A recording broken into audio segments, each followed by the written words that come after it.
নাকি মেলায় যাবেন? কি স্লোগান, ধর্ম যার যার, উৎসব সবার। নাউজুবিল্লাহ বলেন। মেলায় ঘোরা মুসলমান।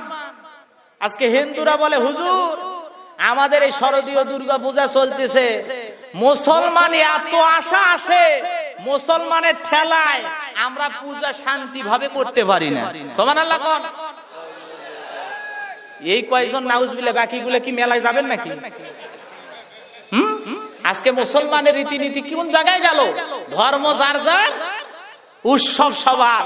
এই কথা হলো ঈমান নষ্ট করার এক নাম্বার হাতিয়ার। কথা বলেন ঠিক না বেঠিক? আচ্ছা, বউ যার যার, হক সবার।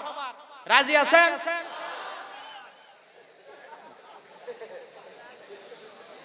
কি কথা বোঝা যায়? নারিকেল গাছ যার যার, নারিকেল সবার। রাজি আছেন? তাহলে ইসলামের বেলা এরকম কেন? যার ধর্মের অনুষ্ঠান সে পালন করবে। আজকে দেখেন তো হিন্দুরা আমাদেরকে কি জুমার নামাজ পড়ার জন্য আসে? কথা কন। আমাদের যে ঈদের দুইটা নামাজ হয় ওখানে কি হিন্দুরা আসে? আসে। আমাদের কুরবানির যে গরু জবাই করি, ছাগল জবাই করি, হিন্দুদেরকে যদি বলি দাদা গরুর গোশত খাওয়াবো না, বকরি ছাগল জবাই করছে এটাতে তোমারে খাওয়াবো, কে আসবে? তাহলে কোন লজ্জায় বেহায়া মুসলমান হিন্দুদের পূজার মেলায় যায়, পূজার অনুষ্ঠানে যায়, ছেলে মেয়েদেরকে নিয়ে কথা বলেন ঠিক না বেঠিক? কি অনুষ্ঠানে যাচ্ছে বউ সাজাইয়া নিয়ে, আছে না? না হায় হায়, কে ভাই যাও কই? তোমার ভাবি কেন? মেলা দেখে নিয়ে আসি।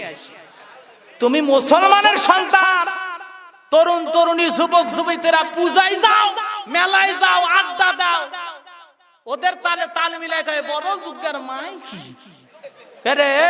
মুসলমানের সন্তান এই স্লোগান দিলে ঈমান থাকবে? জোরে বলেন। কোরআনের অসংখ্য আয়াতে আল্লাহ বলেছেন খবরদার মূর্তি পূজা তোমরা করবা না। মূর্তি পূজার ধারে কোন মুসলমান যেতে পারে যদি ঈমানদার হন। কথা বলেন ঠিক না বেঠিক? তাদের ধর্মের উৎসব তারা করবে, আমরা বাধা দেব না। ইব্রাহিম খলিলুল্লাহ মুসলিম জাতির পিতা, তিনি কি মূর্তি পূজা করেছেন? তার বাবা নিজে মূর্তি বানাইছে, ওগুলো ভাঙ্গার ওস্তাদ ছিল ইব্রাহিম। সুবহানাল্লাহ কর।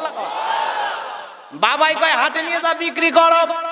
ইব্রাহিম খলিলুল্লাহ পথের মধ্যে নিয়ে যায়, বলে তোরাই নাকি সব ভালো মঙ্গলের ব্যাপার, অমঙ্গল নাকি তোদের কাছ থেকে আসে, মঙ্গল নাকি তোদের কাছ থেকে আসে।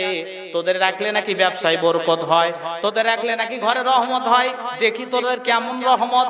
বাজারে নিয়ে যাওয়ার পথে সবগুলোর পানিতে চুবাইছে। সুবানের পরে একটার কাল্লা খুঁজে গেছে, একটার হাত খুঁজে গেছে, একটার পা খুঁজে গেছে।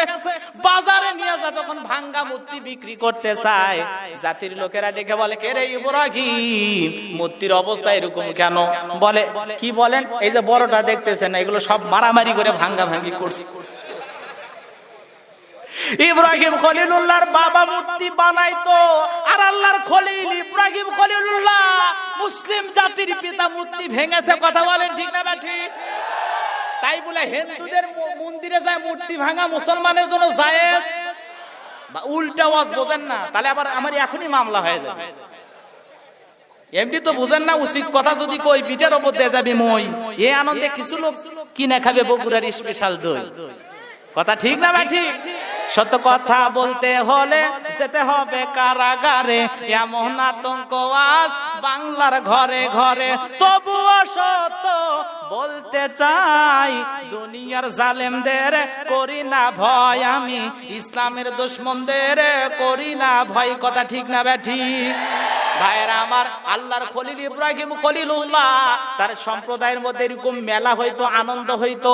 আল্লাহর খলিলকে দাওয়াত দেওয়া হলো। সব কোরআনের তাফসীর বাজান, সময় নাই এজন্য লম্বা করব না, শুধু এই প্রসঙ্গে বলবো কারণ এখন দুর্গা পূজা চলতেছে কিনা, মুসলমানের যাওয়া হালাল না হারাম একটু বুঝাইয়া দেই।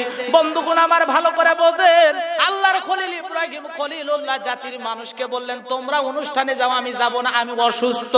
এই কথা বলে আল্লাহর খলিল ইব্রাহিম খলিলুল্লাহ মন্দিরের ভিতরে ঢুকলেন।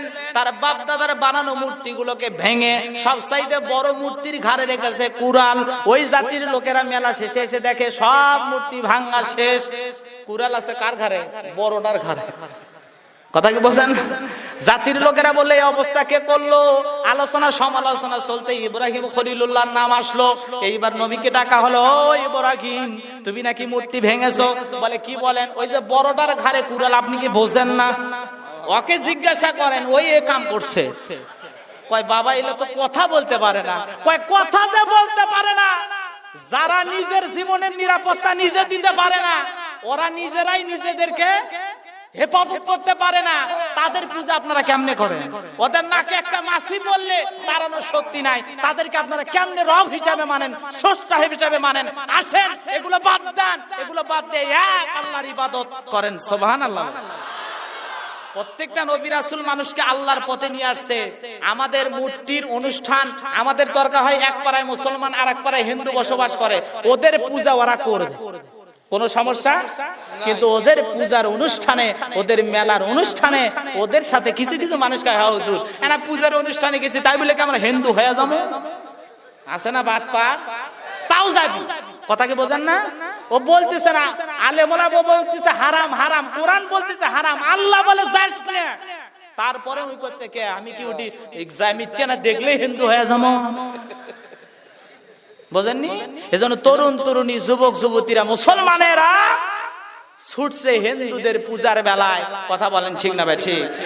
হিন্দুদের আকীদা, হিন্দুদের মনের যেটা চাহিদা যে বছরে এরকম মা আসে, তাদের মঙ্গল অমঙ্গল এগুলো দেয়, এটা হিন্দুদের ধর্মে। তারা কি ধর্মে কি ভাবলো না ভাবলো, তারা কিভাবে তাদের মূর্তিকে পূজা করবে, এটা তাদের ব্যক্তিগত ব্যাপার, এগুলো নিয়ে আমরা না গলাবো না। কথা বলেন ঠিক না ভাই? ঠিক। তারা ইচ্ছা মতো তাদের ধর্মীয় অনুষ্ঠানের কাজ বাংলার জমিনে চালু রাখবে, তারা করবে, আমরা কেউ বাধা দিতে পারবো না, আমরা মূর্তি ভাঙতে পারবো না, ইসলাম আমাদেরকে ভাঙার অধিকার দেয় নাই। কথা বলেন ঠিক না ভাই? ঠিক। কিন্তু নবী রাসূলেরা যেটা করে গেছে, তারা জাতির মানুষকে হিদায়াতের পথে দাওয়াত দিয়েছে। কথা বলেন ঠিক না ভাই? ঠিক। আল্লাহর হাবিব বিশ্ব নবী মুহাম্মদ রাসূলুল্লাহ সাল্লাল্লাহু আলাইহি সাল্লাম ওই খানায় কাবায় 360টা মূর্তি ছিল, ভেঙেছেন কে? বিশ্ব নবী মুহাম্মদ রাসূলুল্লাহ সাল্লাল্লাহু আলাইহি সাল্লাম। তাহলে মুসলমান এসেছে মূর্তি দূর করতে, আর সেই মুসলমানের সন্তানেরা ঘরে ঘরে পুতুল মূর্তি কেনে। কথা বলেন ঠিক না ভাই? ঠিক।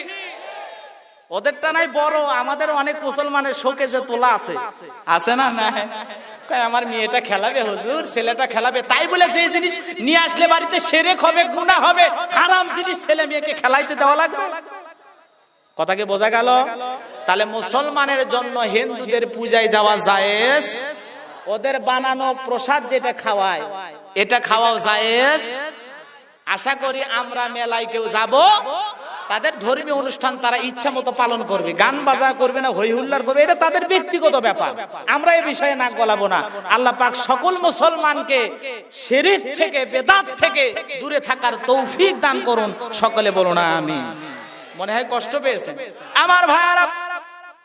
চলুন আমি আমার মূল আলোচনায় যাই। বাজান আমার খুব খেয়াল করে শুনবেন, আমি আপনাদের সামনে পবিত্র কোরআনুল কারীম থেকে একটি আয়াত তেলাওয়াত করেছি বাজান, সেই আয়াতের মূল আলোচনার দিকে চলে যাব। আজকে ভালো করে বোঝার চেষ্টা করবেন, জানার চেষ্টা করবেন। আল্লাহর এক গোলাম, মক্কা নগরীর ইমাম সাহেব, আল্লাহর গোলাম 5 ওয়াক্ত নামাজের ইমামতি করত। আল্লাহর গোলাম 5 ওয়াক্ত নামাজের ইমামতি করত। বয়স যখন বেড়ে গেছে, বলেন তো বয়স বাড়লেও মানুষ মরে, কম থাকলেও মরে কিনা? মরে কিনা? মরে কিনা? আল্লাহর গোলাম ইমাম সাহেব যখন মারা গেল, ইমাম সাহেবের কবর দেওয়া হলো। কয়েক মাস পর ইমাম সাহেবের কবরটা যখন ভেঙে গেল, কিছু মানুষ ইমাম সাহেবের কবরের দিকে নজর করে দেখে, ওই ইমাম সাহেবের কবরে আর ইমাম সাহেব নাই। ইমাম সাহেবের কবরের ভিতরে একজন মহিলা মানুষের লাশ দেখা যায়। এই খবরটা যখন এলাকায় ছড়িয়ে পড়লো, হাজার হাজার মানুষ প্রতিদিন ওই কবরটা দেখার জন্য আসলো। এদের মধ্য থেকে একজন মানুষ কবরটা দেখে চিনতে পারলো, আর ডেকে বলল, আমি বুঝতে পেরেছি এই কবরটা কার। বলে কার? বলতে এইটা হলো একটা ফ্রান্সের মহিলার কবর। এই মহিলাকে আমি চিনি। মহিলার বাড়িতে যাওয়া হলো, তার আত্মীয় স্বজনকে জিজ্ঞাসা করা হলো তার কবরটা কোথায়। মহিলার আত্মীয় স্বজন কবরটা দেখায় দিল। এইবার ওই মহিলার কবরটা খনন করে দেখা যায়, ওই মহিলার কবরে মক্কা নগরীর ইমাম সাহেবের লাশটা পাওয়া যায়। আমার ভাইরা, মক্কা নগরীর ইমাম সাহেবের লাশ কেন তার কবরে থাকলো না? মহিলার লাশটা কেনই বা ইমাম সাহেবের কবরে প্রবেশ করলো? ইমাম সাহেবের লাশটা কেনই বা মহিলার কবরে প্রবেশ করলো? ঘটনাটা রহস্য জানার দরকার আছে না নাই? কারা কারা শুনতে রাজি দুইটা হাত তুলে একটা বার দেখান। লিল্লাহে তাকবীর। বাজার হাতটা নামান, খুব খেয়াল